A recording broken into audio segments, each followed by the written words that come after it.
So back to my Ruger SP101, I did the M-Carbo spring kit and polishing and everything was great. Then I thought I'd go back in and polish the hammer dog and the sear engagement surfaces. And I knocked off a ½ pound off the single action trigger. So now the single action is 3 pounds.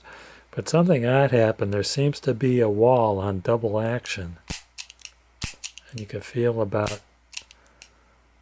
halfway through the trigger pull. And if you look at the transfer bar, you can notice a hitch in the transfer bar. If I go slow. If I go fast, you don't feel it, but when I go slow, see if I could get in closer here.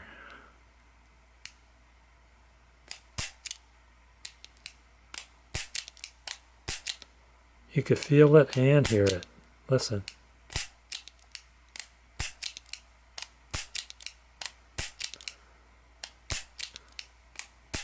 Took it apart, put it back together again, and I notice it doesn't happen when the mainspring is out.